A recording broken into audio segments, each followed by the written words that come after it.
Saya sampai sekarang masih belum berani menyebut diri entrepreneur, Pak. Ya. Kalau sebagai pengusaha saya masih berani. Karena menurut saya pengusaha dan entrepreneur itu dua hal yang berbeda banget. Ya. Apa bedanya?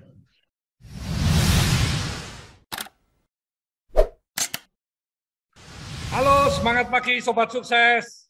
Pada hari yang istimewa ini, saya akan podcast bersama dengan sosok yang entrepreneur yang sangat luar biasa ya. Ini karirnya bermacam-macam sebelum bisa menemukan ikigainya. Ini tentu sangat menarik sekali ya, karena banyak sekali orang-orang yang hidup ini tanpa punya tujuan, tanpa punya visi, jadi cuman berjalan begitu saja. Nah, ini tentu perbincangannya sangat menarik. Siapakah dia? Felix Sandro Ruby. Halo, saya panggil Ruby ya. Panggil Ruby aja, Pak Hermanto. Thank you banget udah Iya. diajak juga ke sini. Nggak sabar untuk ngobrol-ngobrol, Pak. Iya, sebelumnya kita sudah pernah ini Zoom bareng dengan Wali Kota Surabaya ya, Pak Erik ya waktu Pak itu. Eri, betul. Sama Iya, Petra ya kemarin ya. iya, iya. Jadi saya tertarik sekali nih sama Ruby ini ya. Jadi kalau saya boleh tahu Ruby dari keluarga memang pengusaha atau apa, Papa Mama ini? Nah, saya sama kakak dan adik saya kita membelot, Pak. Jadi mungkin karena kita ngelihat orang tua kita tuh, waduh kerja keras banget sebagai karyawan ya. Oke. Jadi kita ngerasa ya kita mau nih jadi pengusaha, kayaknya hidupnya lebih work life balance. Oh gitu ya. Jadi punya pandangan yang berbeda ya. Karena biasanya kalau orang tua itu sudah menjadi employee gitu, Pengusaha. biasanya nganjurin anaknya juga sekolah yang pintar. Nanti kalau Hmm. udah juara, nanti gampang cari Hmm. perusahaan Hmm. kerja di perusahaan-perusahaan yang gede, yang besar gitu ya. Ya awalnya sih seperti itu. Dan menurut saya nggak ada yang salah ya. Ya, Mau jadi karyawan atau jadi pengusaha itu soal pilihan. ya, Um, tapi mungkin dari background saya, justru karena ditempa dari kecil seperti itu, dan mungkin karena waktu itu ada pembandingnya Pak Hermanto. ya. Jadi papa saya 8 bersaudara. Oke. Ya, zaman dulu zaman keluarga besar ya. Eh, Lalu dari 8 bersaudara itu 5 dan 6 yang lainnya itu pengusaha. Oke. Nah, saya ngelihat kok kayaknya yang pengusaha ini kalau ibarat investasi ya, compound efeknya tuh lebih bagus dalam jangka panjang.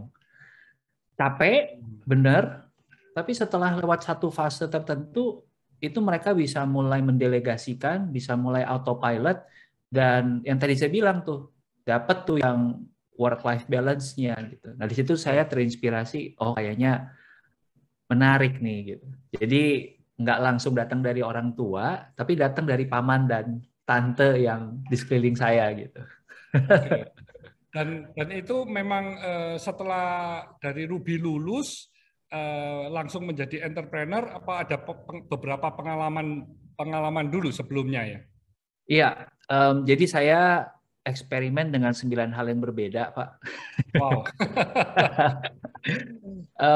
Di situ saya sempat jadi karyawan, itu jadi sales, jualannya alat berat, ekskavator, bulldozer, crane. Sampai sekarang saya masih bisa ngendarain tuh Pak, gali lubang tutup lubang ya, pakai Wah. ekskavator. Iya, iya. Nah, terus sempat juga jadi product manager di sebuah startup, bikin aplikasi dari nol sampai jadi, sampai akhirnya ya bertahap lompat jadi freelancer, freelancer akhirnya lompat jadi pengusaha full time. Nah, waktu waktu masih kuliah di BINUS ya, Ya, S1-nya ya. Terus S2-nya kan juga di Master of Commerce ini disambi kerja juga atau full full kuliah waktu itu ya? nah waktu itu um, untuk ngambil kuliah S2-nya saya memperjuangkan supaya dapat bantuan. Jadi ini beasiswa tapi private nih. Dari Oh. kantor saya kerja setengah didanai, lalu saya bikin proposal ke orang tua saya. Jadi waktu kuliah S1 sudah sambil bekerja ya? S1 udah sambil bekerja, S2 juga sambil bekerja. Ya Oke. tadi karena untuk mengembalikan si quote unquote beasiswa itu, Pak. Ya, ya, ya. Waktu titik balik hingga bisa memutuskan dari employee ke entrepreneur itu bagaimana? Em, ini lucu sih Pak Hermanto. Jadi sebenarnya saya juga tertarik banget sama dunia profesional. Saya waktu itu mimpinya salah satunya adalah mau jadi konsultan gitu ya, di Ya, konsultan besar kayak BCG, McKinsey gitu kan. ya, Tapi untuk menjalan ke sana, saya sempat ngebaca satu riset. Jadi setiap tahunnya ada sebuah perusahaan yang meriset semua jenis pekerjaan di Indonesia dari semua industri, lalu dikasih tahu rentang gajinya. Gitu. oke. Nah itu total ada sekitar 300-an pekerjaan tuh Pak. Ya, Saya bacain semua kan, marketing, legal, IT, semua saya lihat. Saya selesai baca itu 20 menit, kok nggak ada satupun pekerjaan yang saya tertarik ya? Nah, dari situlah saya sadar, jangan-jangan pekerjaan yang saya mau, pekerjaan yang saya cocok, itu pekerjaannya belum ada di dunia. oke. Nah, di situ akhirnya saya memberanikan diri untuk lompat. Tapi waktu itu pun saya nggak berani langsung jadi pengusaha. Saya coba jadi freelancer dulu. Eh, saya dapat insight-nya waktu gini, Pak. Em, saya senang fotografi, Ya, tapi belum punya skill-nya. ya, Jadi saya riset dulu fotografi ini bisa menghasilkan dan bisa seberapa menghasilkan. oke. Karena saya juga mau realistis, nggak mau jadi anak muda yang ya sekedar passion tapi nggak menghasilkan dan nggak karyanya nggak keren gitu. Nah setelah saya teliti ternyata ada fotografer yang sehari satu project itu dinilai 500.000, ada yang dinilai sehari satu project 5 juta, ada yang sehari satu project dinilai 150 juta. Nah, saya cari tahu dong, ini sama-sama fotografi, kenapa dia bisa sampai 300 kali lipatnya daripada orang biasa, fotografer biasa. Hmm. Oh, ternyata ini yang bikin beda. Jenis projectnya, jenis brandnya, skill yang dia punya, gear yang dia pakai, network dan pengalaman dia gitu. Oh, akhirnya saya siapkan 2 tahun sambil saya ngantor, sambil saya nyiapin portfolio saya, Pak. Jadi double job 2 tahun. Jam 8 sampai jam 6 sore ngantor, jam 7 malam sampai jam 10 kursus fotografi. Oke. Nah, disitulah saya pelan-pelan bangun. Sabtu minggunya saya pakai buat fotoin buat klien. Um, Setelah 2 tahun, saya dapat satu klien yang besar banget. Saya sebut nggak apa-apa lah ya. Saya waktu itu dapat klien Nestle, nilainya waktu itu hampir 12 kali gaji saya per bulan. Oh, Jadi saya bilang, wah ini afirmasi nih. ya. Afirmasi kalau skill saya, keahlian saya udah dihargai sama dunia, sepadan, ya udah saya cabut. Nah, berbekal dari situlah akhirnya pelan-pelan saya bangun yang tadi saya foto sendiri jadi sebuah agency, akhirnya jadi sebuah perusahaan. Maaf agak panjang Pak, semoga nggak bosen tapi Ya, sangat menarik. Jadi akhirnya you dari employee terus masuk ke sebagai fotografer profesional, ya, terus you memutuskan benar-benar karier profesinya itu ke fotografer waktu itu ya. yes, waktu itu Dan akhirnya fotografer. juga berganti-ganti sampai 9 kali.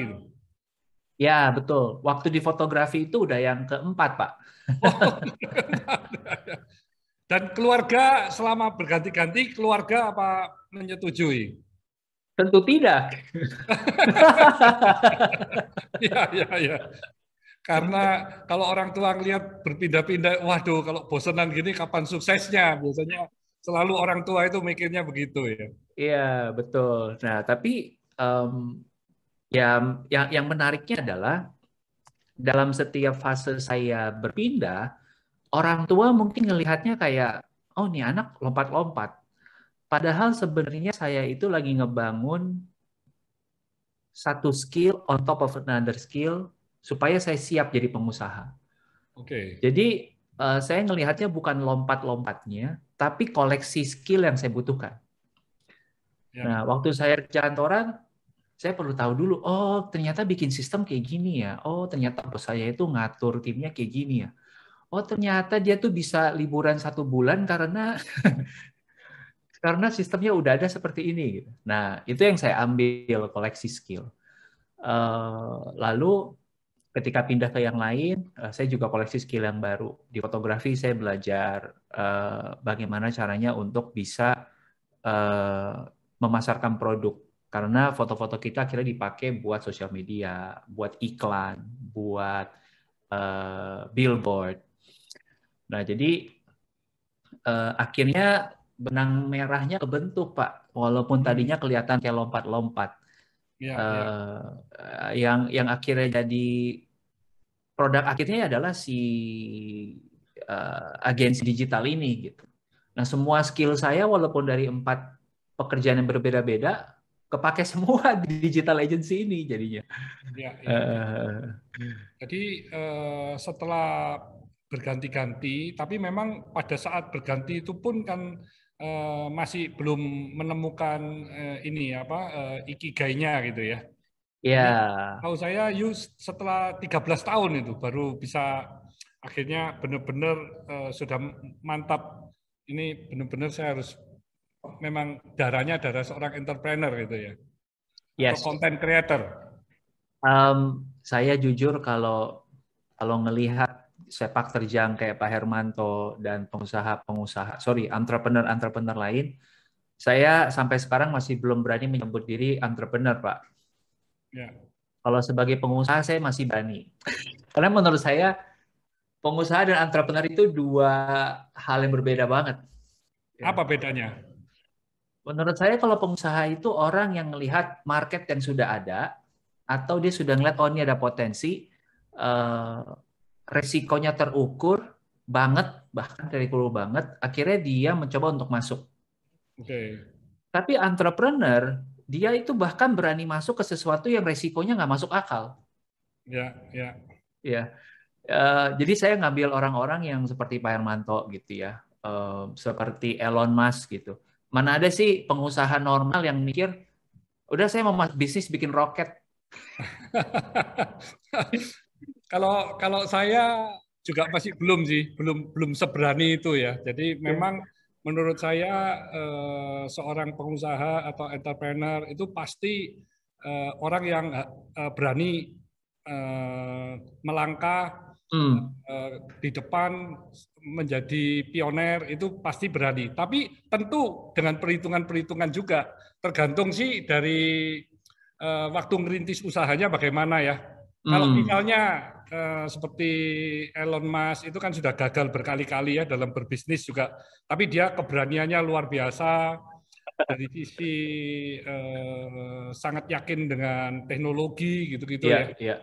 Nah kalau dia lompat-lompatnya seperti itu, bagi saya nggak berani itu. Kalau saya memperhitungkan masuk ke satu bidang, kalau sampai rugi bagaimana, apa yang saya lakukan itu saya perhitungkan semua. Tapi tidak kalau kayak naik roket menuju ke Mars atau apa gitu kan, wah itu di luar dari kemampuan ya sudaan ya. Iya. Jadi berbeda lah. Tapi memang berbeda. saya setuju kalau pengusaha dengan pedagang itu pasti berbeda. Kalau pedagang itu kan memang dia mindsetnya pokok kalau nggak untung dia nggak mau jalan lah. Dia benar-benar trader murni gitu ya. Kalau semua kalau nggak cuan dia nggak mau masuk lah. Kalau pengusaha belum tentu. Kalau pengusaha masih niatnya itu jangkanya lebih panjang. Iya. Nah mungkin itu kali Pak. Mungkin yang saya maksud tadi ya. Kalau Bapak ceritain gitu kayaknya benar sih. Saya udah move on dari level yang pedagang lebih ke pengusaha. Karena jadinya berani bertahan di masa-masa yang bahkan kita ngerasa, oh memang setahun pertama pasti begini nih, pasti nggak cuan dulu gitu, ya kan? Dan kalau pengusahanya tadi mempunyai pemikiran yang mulia, yang mempunyai makna bagi banyak orang, nah ini kan nggak hitungan ini soal untung ruginya.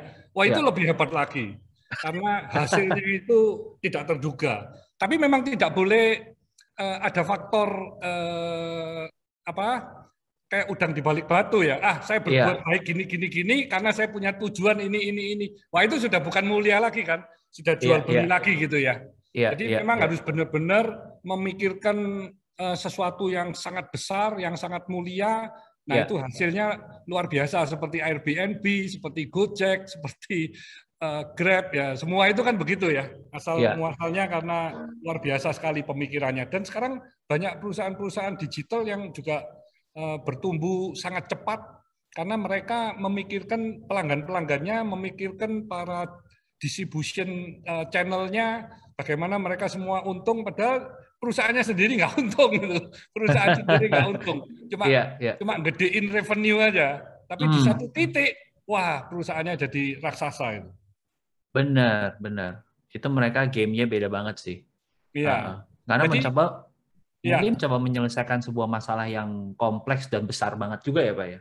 Jadi penggunanya harus banyak banget nih baru benar-benar selesai masalahnya gitu. Iya, Ruby sendiri juga ada buat ini menjadi penulis buku juga ya?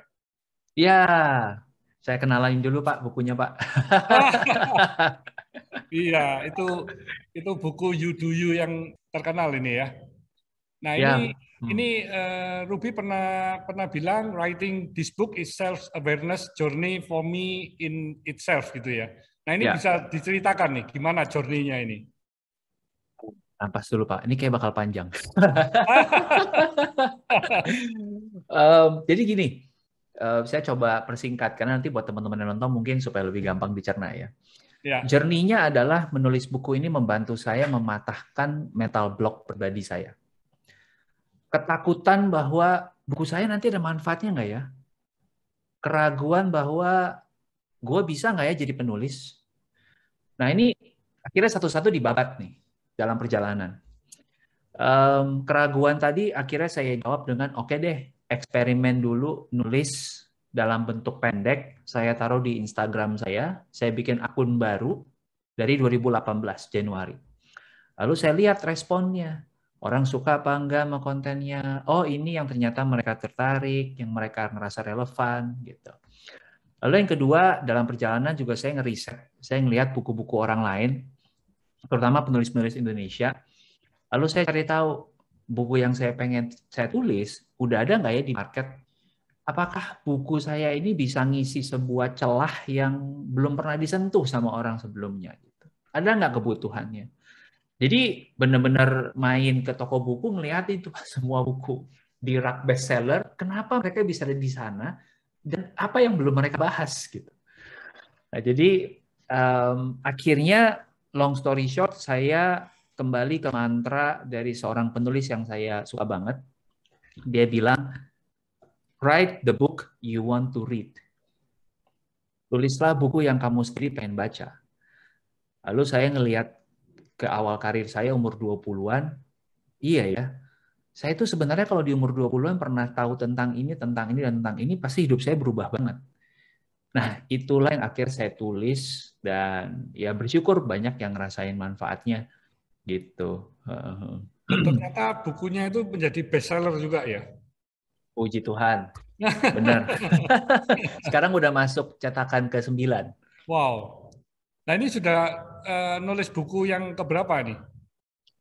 Kebetulan baru buku pertama Pak Hermanto. Oh pertama, jadi next-nya masih ada rencana untuk buku-buku tentang mungkin keuangan atau karir? So far sih belum Pak. Karena kan Ruby ini terkenal sekali dengan tagline-nya yang believe life is about belajar, berkarya, berbagi gitu ya. Iya. Nah ini luar biasa sekali. Ini dengan belajar, berkarya, berbagi, kan berarti you akan terus mendapatkan ilmu-ilmu baru ya. Karena kalau kita berbagi itu kan pasti ketemu dengan banyak orang dan dari sana kita juga akan belajar ya. Selain memberi ilmu kan kita juga mendapatkan something juga. Ya. Nah itu ada memang Ruby merasa suatu kebahagiaan nggak dengan memberi dengan berbagi itu ya? Sangat sangat Pak. Jadi apa ya kalau saya bisa rasakan ya. Em, Kalau kita pakai contoh si buku tadi gitu ya, mungkin dilihat dari luar kelihatannya bestsellernya gitu yang seru. Kembali ke belajar, berkarya, berbagi. Kenapa buku ini saya tulis juga? Ya karena saya mau menghidupi tagline yang saya bikin tadi sendiri. Saya sedikit cerita karena mungkin teman-teman ngelihatnya bestseller, ngelihatnya wahnya terjual banyak. Saya melihat ini sebagai sebuah apresiasi yang luar biasa karena di sisi lainnya nih yang belum pernah orang tahu. Ini bagian berbaginya, Pak. Ya. Buku ini awalnya setelah saya selesai nulis, terus saya kasih ke penerbit, lalu kita desain, lalu kita buat estimasinya, harusnya harga jualnya 158.000. Oke. Lalu saya pikir, 158.000 untuk Pulau Jawa. Kalau sampai di Papua, sampai di NTT, sampai di Sulawesi, buku ini bisa 200.000. Ya kan? Karena logistik, karena ongkir, karena macam-macam gitu. Dan saya pikir lagi, kalau saya pengen berbagi ke orang, kasihan mereka yang underprivileged, dan beli buku 200.000 itu sebuah kemewahan buat mereka. Ya. Gitu kan. Nah jadi ya saya usahakan, saya debatkan dan saya perjuangkan gimana caranya supaya ini bisa lebih dekat ke angka 100 daripada ke angka 200. Akhirnya dapatlah angka 128.000 dengan catatan saya minta ke Gramedia, boleh ya sering-sering bikinin promosi. Akhirnya mereka sering bikin diskon 20% rata-rata sehingga harganya jadi 96.000. Oh. Nah, di angka itu menurut saya itu adalah cara saya untuk bisa berbagi gitu. Karena sisi lainnya lagi nih kalau aku tambahin gitu ya. Kenapa sih saya repot-repot lewat penerbit, lewat Gramedia, padahal saya bisa jualin sendiri kok. Saya ada audiens di Instagram, ya kan. Saya bisa cetak sendiri. Zaman sekarang teknologi untuk cetak buku juga udah nggak ribet gitu ya. Sekali lagi, karena Gramedia punya 350 toko se-Indonesia, gitu kan. Mereka gampang cari gitu. Kalau ada anak-anak yang butuh buku ini. Nah, dari sisi royalti, udah rahasia umum penulis itu ya paling 10%, Pak. Jadi kalau buku 100.000, satu buku terjual ya 10.000 gitu. Right? Kita nggak ngarepin hidup atau bisa sustain dari buku gitu.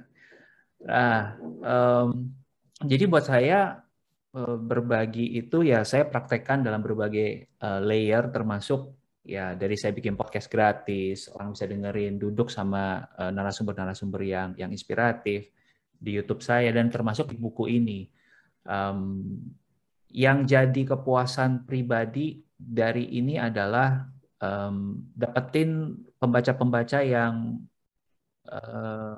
ngerasa dapat manfaatnya banget dan hardcore banget, sampai mereka ada yang bilang dengan kualitas buku kayak gini, ini harusnya bukunya lebih mahal lagi, ini kemurahan, Rup. Gitu. Atau ada yang message saya dan bilang thank you karena apa yang Mas Ruby share, akhirnya saya tergerak untuk memperbaiki kondisi keuangan, dan akhirnya dia nabung, dia kerja keras dalam waktu kurang dari setahun. Target dia mau nikah harusnya 2 tahun, setahun udah tercapai. Gitu. Ya, ya. Nah, jadi hal seperti itu yang bikin tidur lebih nyenyak sih, Pak. Nah itu waktu pertama kali nyetak bukunya berapa banyak ya?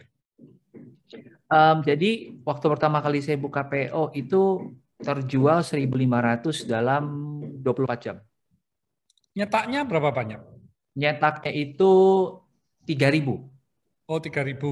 3.000. Habis itu karena demand-nya nambah terus, setiap bulan kita jadi ada cetakan terus tuh, Pak. Wow. Uh-uh. Jadi waktu nyetak 3.000 itu juga sudah yakin kalau itu akan segera bakal habis kan ya? Tentu tidak. Oh, tidak. Sekali lagi saya nggak pernah sepede itu juga, Oh, tapi saya sekali lagi nulis buku ini kan bertahap ya. Mulai dari saya bikin akun di 2018, akun Instagram, saya pupuk audiensnya, saya pupuk followersnya, sehingga ketika buku ini mau rilis, saya sudah punya apa ya? Udah punya estimasi lah, kira-kira mungkin 1.000 saya yakin lah, 1.000 saya yakin gitu. oke. Tapi saya nggak berani terlalu pede akan terjual 10.000 jadi bestseller gitu. Iya, iya. Nah, ini yang lucu sih Pak. Jadi saya nggak pernah melakukan promosi yang heboh dalam artian buku ini nggak pernah saya kirim ke influencer, lalu saya minta mereka tolong dong ceritain buku saya. Padahal teman saya yang influencer tuh banyak banget gitu. Iya. Nggak pernah sekalipun saya minta, tapi waktu orang-orang baca, mereka ngerasa dapat manfaat, mereka sendiri yang nge-share Pak.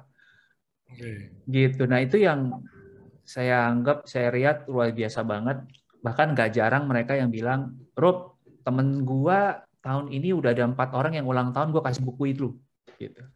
Hmm, Jadi, I think the product speaks for itself, Pak. oke. Kayak tadi kita di awal bicara soal Cleo ya. Ya. Karena airnya bagus, di dunia kopi orang suka, hasilnya kopi seduhannya enak, secara otomatis orang beli sendiri, Pak. Karena ya udah terbukti enak gitu. Betul. Iya, iya, iya. Jadi eh, mouth to mouth ya akhirnya ya. Iya, benar, benar, benar. Nah, ini pengalaman Ruby dengan berbagai profesi ya sampai akhirnya menjadi seorang entrepreneur itu apa? Ada cerita kegagalan nggak yang bisa diceritakan? Kalau bicara gagal banyak banget, dan saya percaya yang namanya gagal itu bagian dari proses, teman-teman. Ya, Um, Gagal itu bukan berarti selesai. Um, Gagal itu bukan tamat di film ya.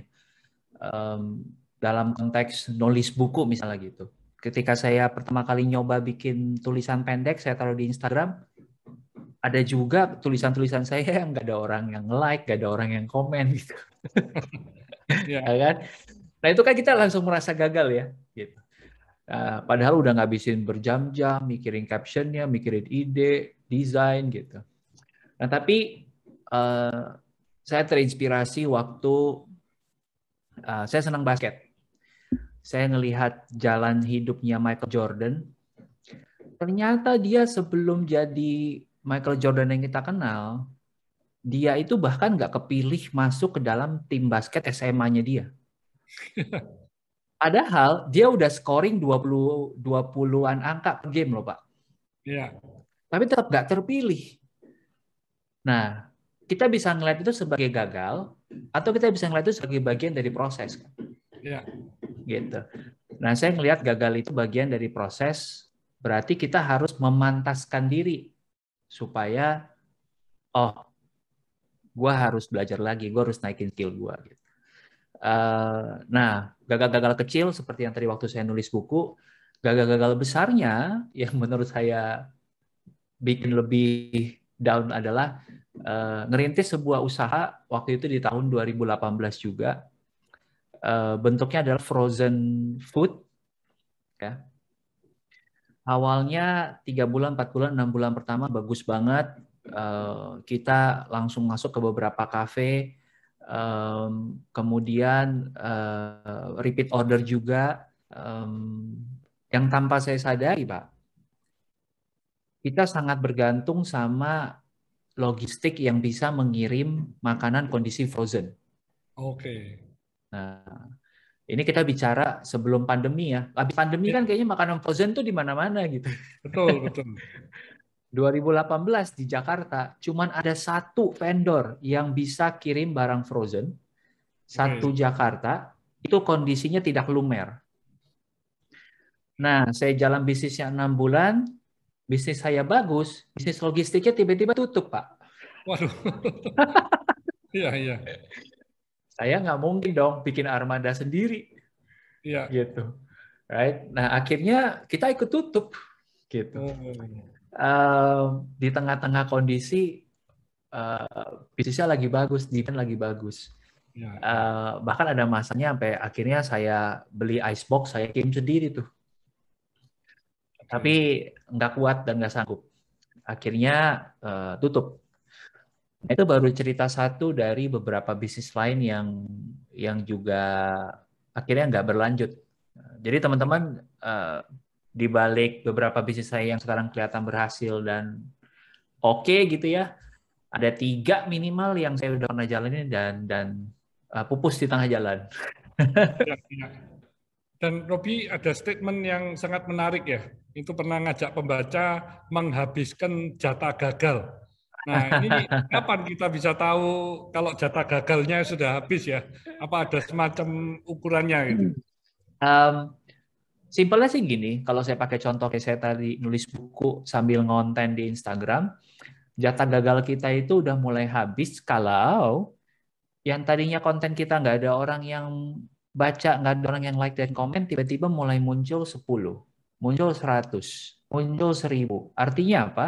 Kita sudah semakin baik, kita sudah improve, kita sudah memantaskan diri untuk berada di level yang orang bisa apresiasi karya kita gitu. Ya. Ya kan? Buku saya itu berawal dari satu postingan Instagram, sampai akhirnya pelan-pelan saya kumpulin jadi 134 halaman. Ya. Gitu. Simpelnya gitu sih teman-teman. Jadi kadang orang itu tidak bisa membedakan itu sebuah kegagalan atau sebuah proses yang harus dilalui. Iya.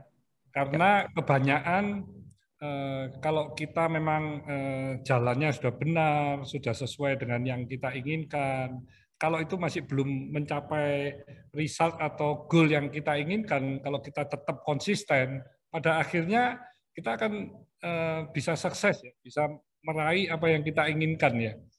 Tapi itu memang butuh perjuangan sih, butuh perjuangan. Iya, Jadi nggak perjuangan. banyak orang yang tetap stay dan memperbaiki, memberi improve. Biasanya kalau tetap terus ya nggak bisa lah ya. Kalau tetap terus ya you ngulangi sesuatu yang misalnya nggak ada hasil diulang-ulang ya nggak benar. Tapi harus ada penyempurnaan. Saya yakin itu akan membuahkan hasil lah. Tapi ya butuh konsistensi, keuletan yang tinggi. Setuju. Ini Ruby sendiri sudah berbagai profesi dan juga sudah pernah mengalami kegagalan. Nah, itu menempa meskipun akhirnya ke bidang lain yang tidak sama, tapi sudah punya pengalaman sesuatu yang sudah pernah dirasakan itu, pada akhirnya kalau memulai hal yang mungkin masih baru lagi, itu semakin matang itu. Ya, jadi meskipun saya sendiri masuk ke bidang yang lain, tapi seperti ada six sense gitu. Wah, ini kelihatannya begini, ini oke lah, ini bisa jalan dan pasti bisa sukses. Jadi memang itu butuh jam terbang. Itu yang dinamakan butuh jam terbang ya. Setuju sih Pak. Tadi sambil Pak Hermanto cerita juga saya jadi keinget bahwa sebenarnya kalau kita udah jalanin beberapa bisnis ya, bahkan ketika gagal pun, kita tuh dapat pembelajaran bahwa bisnis gue tuh gagal karena polanya salah nih. Modelnya kemarin miss-nya tuh di sini, harus seperti ini. Nah, yang mahal tuh menemukan pola itu kan, menemukan bisnis model itu ya, oke. Ini bisa dipakai ke produk yang lain, bisa dipakai ke market yang lain. Itu saya setuju banget sih. Dan di sekeliling kita ini perubahannya kan demikian cepat ya. Seperti yang saya sendiri sekarang kan zaman milenial, generasi Z ini kan semuanya serba digital, serba teknologi. Nah ini kalau saya nggak belajar, saya nggak ngikutin, ya akhirnya juga ketinggalan. Jadi kerasa aneh-aneh aja. Padahal sesungguhnya perubahan itu kan memang terjadi di mana-mana. Dan bagaimana kita bisa bersahabat dengan perubahan-perubahan tersebut sehingga kita bisa mendapatkan manfaatnya kan. Sebenarnya waktu saya bilang ke orang tua saya waktu itu dengan cuma punya 4 juta di tabungan, saya bilang ke mereka tugas mami sudah selesai gitu. Udah nggak perlu lagi pusingin hidup saya gitu. Apapun yang terjadi ya udah ntar biar gue yang tanggung deh gitu. Gue berusaha dulu gitu. you.